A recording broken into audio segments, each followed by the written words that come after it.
नमस्कार, कंज्यूमर अड्डा में आपका स्वागत है। आपके साथ मैं हूं विपिन भट्ट और आज बात होगी हाई बीपी पर, हाई अलर्ट की, जो कि आया है डब्ल्यूएचओ की तरफ से। जी हां, डब्ल्यूएचओ ने अपनी तरह की एक पहली रिपोर्ट बीपी यानी कि ब्लड प्रेशर या हाई ब्लड प्रेशर या हाइपरटेंशन पर जारी की है। और उसमें रिपोर्ट में, वैसे तो ये वर्ल्ड वाइड रिपोर्ट है, लेकिन चेतावनी ज्यादा बड़ी भारत के लिए है। क्या कहती है रिपोर्ट, सीधे उस पर चलते हैं और क्या बताती है। क्या हाई अलर्ट है हाइपरटेंशन पर? जैसा मैंने आपको कहा, डब्ल्यूएचओ की ये अब तक की सबसे बड़ी, विस्तृत और अपनी तरह की पहली रिपोर्ट आई है। हाइपरटेंशन यानी कि हाई ब्लड प्रेशर। आगे क्या कहता है यहाँ पर डब्ल्यूएचओ, वो हम देखेंगे कि वो आपको किस लिए अलर्ट करना चाहते हैं या किस लिए वो एक चेतावनी दे रहे हैं। तो देखिए, डब्ल्यूएचओ का कहना ये कि दुनिया के कई देश जिनसे उन्होंने आंकड़े लिए हैं, उसमें जो सबसे ज़्यादा चिंताजनक उन्हें लगता है वो भारत का मामला लगता है। क्यों? क्योंकि भारत में जैसा मैंने कहा, चिंता की बात आई है और भारत में जो है नंबर्स डराने वाले हैं। 18 करोड़ हाई बीपी के शिकार इस वक्त हैं। और अच्छा, ये आंकड़ा भी पहले का है, 2019-20 के आसपास का आंकड़ा है। अभी ये और बढ़ गया होगा, लेकिन 18 करोड़ से ज़्यादा लोग हाई बीपी का शिकार हैं। भारत में हर 3 में से 1 युवा, ये पॉइंट थोड़ा ध्यान देने लायक है। यहाँ बात हो रही है युवाओं की। हाइपरटेंशन एक ऐसी बीमारी जो लंबे समय तक आपके शरीर को इम्पैक्ट करती है। 3 में से 1 युवा हाई बीपी का मरीज है। ये एक और इम्पॉर्टेंट पॉइंट कि 54% लोगों को पता ही नहीं है कि उनका बीपी हाई है। इसके अलावा रिपोर्ट कहती है कि सिर्फ 42% मरीजों का सही इलाज हो पा रहा है। और भी आंकड़े हैं जो हम डिटेल में आपको बताएंगे। और दुनिया भर की बात करें, 1300 करोड़ से ज़्यादा मरीज हैं और वहाँ पर भी वही बात लागू होती कि आधे से ज़्यादा को तो पता भी नहीं है। ये उनका नंबर था जिन्हें पता है। और सही इलाज से करीब 7.5 करोड़ से ज़्यादा जानें बच सकती है। और भारत के लिए आंकड़ा 46 लाख है कि 2040 तक आप 46 लाख जानें बचा सकते हैं। तो हाई ब्लड प्रेशर पे तो हम कई बार बात कर चुके हैं, आज इसीलिए दोबारा, क्योंकि रिपोर्ट एक तो युवाओं को एड्रेस कर रही है और ये कह रही है कि भारत में अभी भी 3 में से 1 को तो है, लेकिन आधे से ज़्यादा लोगों को पता नहीं है कि उन्हें बीपी है। और जिनको पता भी है, उनमें से इलाज बहुत कम लोगों का हो रहा है जिससे उन्हें कोई नुकसान ना हो।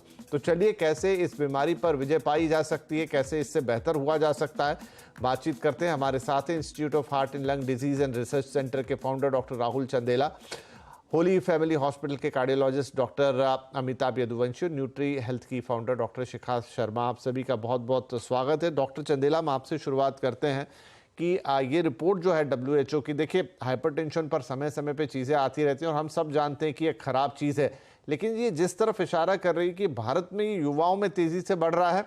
और जब आप यंग होते हैं तो कभी ब्लड प्रेशर रेयरली आपका नपता है, आप उतना ध्यान नहीं देते। कुल मिला के ये है कि वो साइलेंटली आपको ख़त्म करता रहता है। और यही सबसे बड़ी बात तो उन्होंने कही है इस रिपोर्ट के अंदर।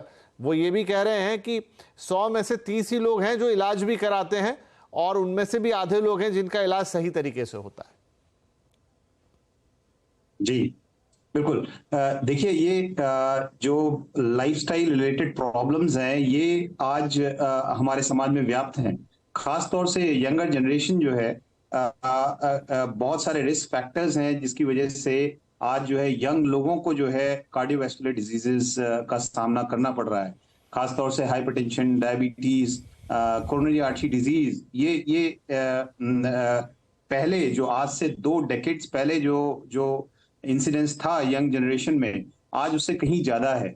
रीजन उसका कई हैं, बहुत सारे रीजंस हैं। हमारी डाइटरी हैबिट्स जो है over a period of time change हुई है। हमारा लाइफस्टाइल चेंज हुआ है, काफी सेडेंटरी लाइफस्टाइल हो गया है। स्पेशली कोविड के बाद अचानक से जो लोग काफी एक्टिव थे, सडनली कोविड में जो है दे वर ऑल होम बाउंड। और बहुत लंबे टाइम तक जो है ये जो कॉर्पोरेट्स में ट्रेंड चला कि वर्क फ्रॉम होम, सो एक काफी सेडेंटरी लाइफस्टाइल यंग जनरेशन जो है वो लीड करने लगा है। साथ में जो है स्ट्रेस लेवल्स जो है यंगर जनरेशन के इतने ज्यादा बढ़ गए हैं।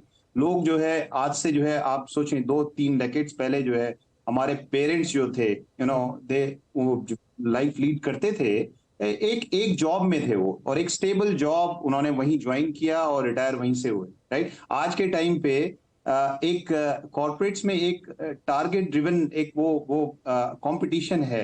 हर आदमी जो है टारगेट के पीछे भाग रहा है। स्ट्रेस लेवल्स बहुत हाई हैं। आज जॉब है, कल नहीं रहेगा, इसकी चिंता है।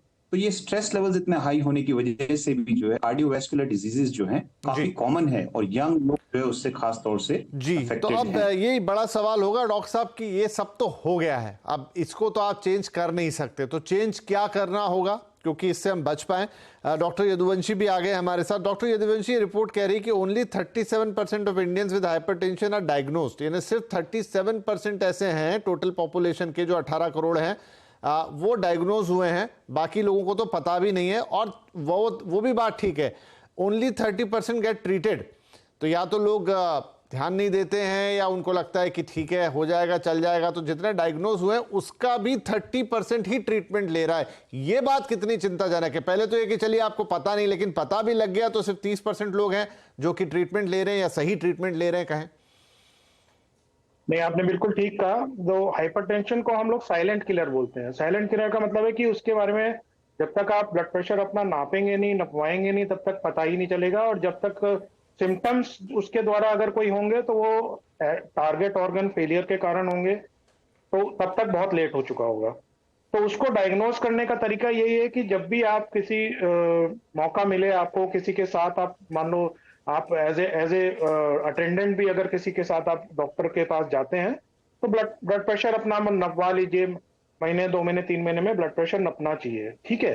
दूसरी चीज इंपॉर्टेंट है कि बहुत बार हम डॉक्टर्स की तरफ से भी थोड़ी सी लापरवाही हो जाती है कि कोई आदमी हमारे पास आता है, ऐसे रैंडमली हमने उनका ब्लड प्रेशर नाप लिया, थोड़ा सा बढ़ा हुआ आया, तो हमारी भी एक टेंडेंसी होती है कि चलो कोई बात नहीं, देख लो, थोड़ा सा दोबारा नाप लेना। और we also sometime don't take it very seriously, which is also very important. तीसरी चीज क्या है कि जब हम ब्लड प्रेशर किसी को डायग्नोज कर भी देते हैं, और जैसे कि हमने बताया कि यंग लोगों में काफी होने लग गया है आजकल, ऐसा नहीं है कि पहले नहीं होता था, बट पहले उतनी सुविधा नहीं थी, डायग्नोसिस शायद नहीं बन पाता था। अब डायग्नोसिस तो बनने लग गया है, बट फिर लोगों में एक डिनायल का कॉन्सेप्ट आ जाता है कि नहीं, अभी इस उम्र में कैसे हो सकता है, अरे अभी से मैं दवाई खाने लग जाऊंगा तो मेरा क्या होगा। वो एक जो भ्रांति है वो हमें दूर करनी होगी। पहली बात तो ब्लड प्रेशर यंग लोगों में भी हो सकता है, जैसे डॉक्टर साहब ने बताया, ओवर द ईयर्स इस सब चीजों की जो इंसिडेंस है वो बढ़ते जा रहे हैं, खासतौर से भारत में। बहुत सारे कारण हैं, खान पान का कारण है, स्ट्रेस लेवल है, और भी चीजें हैं, एक्सरसाइज की कमी है। बट एक बार अगर आप डायग्नोज हो जाते हो ब्लड प्रेशर के, तो आपको दवाई लेना जरूरी है। लाइफस्टाइल मॉडिफिकेशन बहुत इंपॉर्टेंट है, बट लाइफस्टाइल मॉडिफिकेशन से शायद सिर्फ 10% लोग ऐसे होंगे जो सिर्फ लाइफस्टाइल मॉडिफिकेशन से अपने ब्लड प्रेशर को कंट्रोल कर पाते हैं। जी। बाकी लोगों को दवाई लेने की जरूरत है। दूसरी इंपॉर्टेंट चीज ये है, अगर आप लाइफस्टाइल मॉडिफिकेशन कर भी रहे हैं तो वो सस्टेनेबल लाइफस्टाइल मॉडिफिकेशन होना चाहिए। ये नहीं कि 2 महीने आपने दबा के लाइफस्टाइल मॉडिफाई किया, उसके बाद आपने ब्लड प्रेशर नापना ही छोड़ दिया जी, कि भाई जी। नापूंगा तो यही बढ़ होता है डॉक्टर जाएगा। साहब, बिल्कुल यही चीज होती है कि वो जब आपको आप बताते हैं, पर्ची पे लिख के देते हैं कि आपको ब्लड प्रेशर है, आप 1-2 महीने तो बड़ी चिंता में सारी चीजें करते हैं, और जैसे ही चीजें थोड़ी नॉर्मलाइज होती है तो फिर वो पीछे चला जाता है, बैक ऑफ द माइंड। बिल्कुल इसी को हम कैसे रूटीन में ला सकते हैं या कैसे उसका इलाज कर सकते हैं वो आगे हम और पूछेंगे। लेकिन शिखा जी, एक जो कई बदलाव हुए हैं, जैसा हमने चर्चा की, लाइफस्टाइल तो पूरी तरह बदल गई है, खाना पीना, सोना उठना, काम करना, तनाव, मतलब कोई भी चीज अब पहले जैसी नहीं रही। लेकिन फूड उसमें एक बहुत बड़ा और इंपॉर्टेंट फैक्टर है। अब हमारी फूड हैबिट्स भी बदल गई हैं, हमारे टाइमिंग्स भी बदल गए हैं, हम बहुत ज़्यादा आउटसाइड फूड कंज्यूम करने लगे हैं, हम बहुत ज़्यादा पैकेज फूड खाने लगे हैं। तो क्या ये मतलब एक उसका बाय प्रोडक्ट ही है कि ये चीज़ें हमें आनी ही हैं, अगर ये सब हम करेंगे तो फिर कोई नहीं बचा पाएगा? जी, आपने बिल्कुल सही कहा कि जो हमारे फूड हैबिट्स हैं उसमें 2-4 चीजों में बहुत बदलाव आया है। सबसे पहले जो अमाउंट ऑफ सॉल्ट हम ले रहे हैं, वो एक जो रिक्वायरमेंट है ह्यूमन बीइंग की 2 ग्राम पर पर्सन पर डे, उससे हम 10 गुना ज्यादा ले रहे हैं। हम 20 से 25 ग्राम पर पर्सन पर डे ले रहे हैं। और सॉल्ट जो है वो हमारी आर्टरीज को वो उसको रिजिड करता है, यानी उसमें वो जो एक फ्लेक्सिबिलिटी होनी चाहिए, एक प्लायबिलिटी होनी चाहिए, वो कम हो जाती है, और जो एक सीधा असर करता है हमारे ब्लड प्रेशर पे। दूसरी चीजें जो हमारे डाइट में बहुत बढ़ गई है, और वो है मैदा, सूजी और रिफाइंड फूड, यानी कि जो हम ज्यादा से ज्यादा मैदा की चीजें खाते हैं, रिफाइंड आटा खाते हैं, और एक लिमिटेड चीजों में ही, दायरे में ही रहते हैं, जो सारा कुछ रिफाइंड ही है। उससे क्या होता है कि जो हमारे ब्लड है, जो हमारा ब्लड में जो एंटीऑक्सीडेंट्स की रिक्वायर्ड है, जिससे कि ब्लड एक प्रॉपर मेंटेन होता है, उसकी वो स्टिकीनेस नहीं बढ़ती है, तो इस सब खाने से हमारे ब्लड में स्टिकीनेस बढ़ जाती है, यानी कि वो स्लो मूव करता है। तो इसका एंड नतीजा क्या होता है कि हमारे हार्ट को ज्यादा मेहनत करनी पड़ती है ब्लड की सर्कुलेशन को मेंटेन करने की। और जब हार्ट को ज्यादा मेहनत करनी पड़ती है तो वो सारे पूरे सिस्टम में प्रेशर बनाता है। अब प्रेशर बनने से क्या प्रॉब्लम आती है कि समय के साथ ये प्रेशर हमारी आर्टरीज को पतला करता है, यानी एन्यूरिज्म है जो कि जो ब्रेन में एक एक एन्यूरिज्म बन जाता है, या हमारे हार्ट पे असर पड़ता है। और फिर जब ऑलरेडी हमारा हार्ट कॉम्प्रोमाइज्ड है, हमारी सर्कुलेशन कॉम्प्रोमाइज्ड है, या एन्यूरिज्म बन गया है, तो कोई भी एक इवेंट जिसमें कि कोई इमोशनल इवेंट हो या साइकोलॉजिकल इवेंट हो, तो उससे ये ट्रिगर करता है कोई और बीमारी, which could be either heart attack और एन्यूरिज्म बर्स्ट। सो और फिर उसका रिजल्ट हमें पता है कि या तो हार्ट अटैक होगा या पैरालिसिस होगा। राइट और यही अब इनके उपाय तो हमें हर हाल में करने होंगे, नहीं तो ये जो रिपोर्ट्स हैं ये एक्चुअलिटी में बदलना शुरू हो जाएंगे। देखिए रिपोर्ट ये भी कहती है कि अगर सही इलाज सही वक्त पे डायग्नोज के साथ हो तो हम 2040 तक 46 लाख जानें बचा सकते हो। ये बहुत बड़ा नंबर है। डॉक्टर चंदेला, एक थोड़ा सा अब हमें ये भी बताएं कि एग्जैक्टली होता क्या है, क्योंकि क्या हो ना, लोगों को मतलब लगता है बीपी है, ठीक है गोली खा लेंगे हो जाएगा। लॉन्ग रन में बीपी अंदर शरीर में क्या कर रहा है ऐसा होता है कि जिससे जान जाने तक की नौबत आती है? देखिए ब्लड प्रेशर जो है जिनको जो है क्रॉनिकली रहेगा, तो सबसे इंपॉर्टेंट हम बोलते हैं कार्डियोवैस्कुलर हेल्थ, इसमें न केवल हार्ट बल्कि वेसल्स भी बहुत इंपॉर्टेंट रोल प्ले करती हैं। कि कार्डियोवैस्कुलर सिस्टम में इंपॉर्टेंट चीज है हार्ट। जैसे ही ब्लड प्रेशर किसी का बड़ा होगा, क्रॉनिकली बड़ा होगा, तो हार्ट की मसल्स को ज्यादा ताकत से जो है उस ब्लड को बॉडी तक सर्कुलेट करने की जरूरत पड़ेगी। और ग्रेजुअली जो है हार्ट जो है वो हाइपरट्रोफीड हो जाता है, वो जो है थिक हो जाता है, मसल काफी थिक हो जाती है उसकी। एज अ रिजल्ट हम एक वर्ड बोलते हैं diastolic dysfunction over a period of time. बहुत लंबे हाइपरटेंसिव पेशेंट्स को हार्ट का डायस्टोलिक डिस्फंक्शन हो जाता है। हार्ट में जो है हार्ट की जो है ग्रेजुअल जो है एक पंप करने की जो पावर होती है वो क्षीण होती रहती है। तो इसके कई इल इफेक्ट्स जो हैं वो हमारी सेहत में देखने में आते हैं। इसके साथ ही जो है वेसल्स जो हार्ट वेसल्स जो हार्ट से निकलती है, जिससे जो है ब्लड जो है पूरे शरीर को प्रवाहित होता है, उन वेसल्स में जो है स्टिफनेस आ जाती है over a period of time. जो लॉन्ग टर्म हाइपरटेंसिव पेशेंट्स होते हैं उनकी वेसल्स उतनी ज्यादा स्टिफ होती हैं, उनमें कैल्सिफिकेशन, प्लाक फॉर्मेशन, एथेरोस्क्लेरोसिस की चांसेस ज्यादा हैं। As a result chronic vascular disease जो है इन पेशेंट्स में ज्यादा होती है। तो ये सब साइड इफेक्ट्स हैं। जो हाइपरटेंसिव पेशेंट्स हैं उनमें जो है long term survival non hypertensive patients से कहीं कम होता है। ये पेशेंट्स जो हैं उतने लंबे समय तक जो है दीर्घायु नहीं रहेंगे जो कि नॉन हाइपरटेंसिव पेशेंट। ठीक है, तो अगर इसका जो है इलाज टाइम पे हो जाए, समय पे जो है चीजें हो जाएं तो बढ़िया जी। तो सही है। देखिए अब ऐसी भी कोई चीज नहीं है जिसको आप एक कंट्रोल ना कर सके। बीपी का हो जाना या बीपी आपको है या नहीं, इसकी जांच में कोई बहुत महंगी जांच नहीं होती या कोई आपको बहुत लंबा कुछ नहीं करना पड़ता है। तो क्या वो तरीका है जिससे आपको पता चलता रहे किस, अब तो देखिए वो कह रहे हैं यंग, पहले तो कहते थे 40+ वाले रेगुलर जांच कराएं, लेकिन यंग पॉपुलेशन में अब 20, 22, 25, 30 सबको ये निकल जाता है। तो पहले तो क्या तरीका हो जिससे आपकी रेगुलर जांच हो, और अगर आपको निकल भी आता है तो क्या उसके तरीके होंगे जिससे आपको नुकसान कम हो, और अगर आपको नहीं है और कभी ना हो इस तरह के लिए क्या कुछ किया जा सकता है। ये 3 महत्वपूर्ण सवाल है और इन तीनों के ही जवाब हम जानने की कोशिश करेंगे छोटे से ब्रेक के बाद।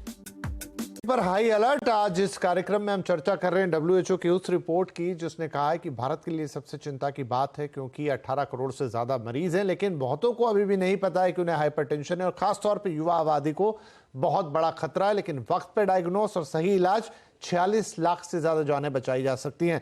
अब अपने तीनों ही मेहमानों से कुछ क्विक और छोटे आंसर्स चाहेंगे क्योंकि हम अपने कार्यक्रम के दूसरे भाग में हैं। तो डॉक्टर यदुवंशी, ये बताएं कि क्या अगर आपको नहीं है हाइपरटेंशन और आप उस एज ग्रुप में हैं या थोड़े यंग भी हैं, तो किन चीज़ों का ख्याल रखना है या आप कैसे पता लगा लें या कैसे विजिल पे रहें कि भाई मुझे हाइपरटेंशन नहीं है? देखिए, हाइपरटेंशन है या नहीं है इसका तो डायग्नोसिस आप ब्लड प्रेशर नापने के बाद ही कर पाएंगे। तो ब्लड प्रेशर नापवाना सबसे इंपॉर्टेंट है। ऑल्दो ये जरूरी है कि पहली बार अगर ब्लड प्रेशर आपने नापा है और वो हाई आया है, तो जरूरी नहीं है कि आपको हाइपरटेंशन लेबल कर दिया जाए। शुरुआत में यही रिकमेंडेशन है कि 2-3 बार ब्लड प्रेशर नापा जाए।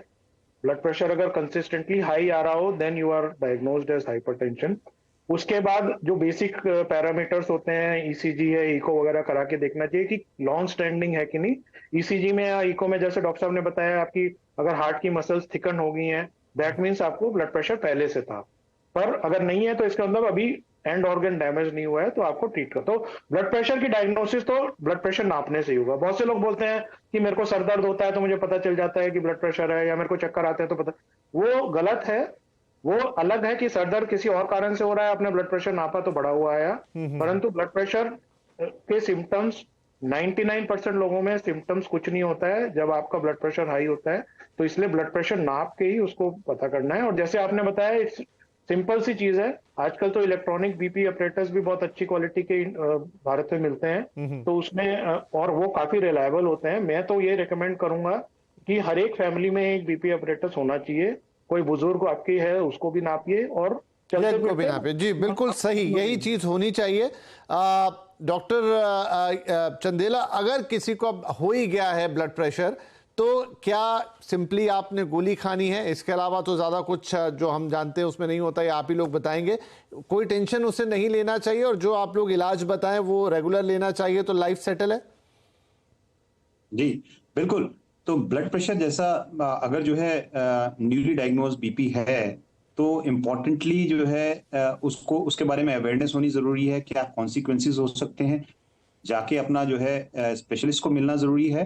लाइफस्टाइल मॉडिफिकेशन तुरंत शुरू करना चाहिए। व्यक्ति को जो है तुरंत एक्सरसाइजेस शुरू करनी चाहिए, एटलीस्ट 150 मिनट्स वीकली जो है। अगर जो है ज्यादा नहीं है, 20-22 मिनट डेली का जो है ब्रिस्क वॉकिंग शुरू करें, या any form of exercise is better than nothing, right? So at least 20-25 minutes to your body, to your health.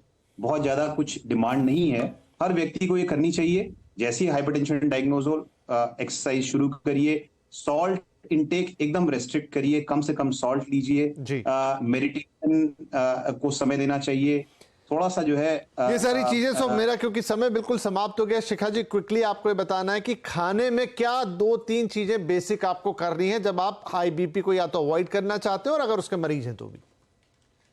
Number 1 I would say, जो रात का भोजन है कम से कम हफ्ते में 2 बार वो विदाउट नमक खाएं, ताकि आपके टेस्ट बड्स एक्लेमेटाइज हो कम नमक के खाने के। नंबर 2, आपको अपनी डाइट में कोई भी तरह का वेजिटेबल जूस जिसमें आंवला हो, वो आपको रोज लेना चाहिए, ताकि आपकी एंटीऑक्सीडेंट्स आपके शरीर में बढ़ें और आपकी ब्लड वेसल्स को बेटर करें, प्लायबल करें। तीसरी चीज जो बहुत इंपॉर्टेंट है कि जो भी आप खाना खा रहे हैं, रात का खाना हेवी ना खाएं, क्योंकि maximum heart attacks early morning hours में आते हैं। And by the way, maximum heart attacks winter season में और ब्लड प्रेशर विंटर सीजन में बहुत तेजी से बढ़ता है। सो विंटर सीजन से पहले अपनी लाइफस्टाइल में चेंजेस जरूर लाएं, क्योंकि that is the peak time जब ब्लड प्रेशर और हार्ट अटैक्स बढ़ते हैं।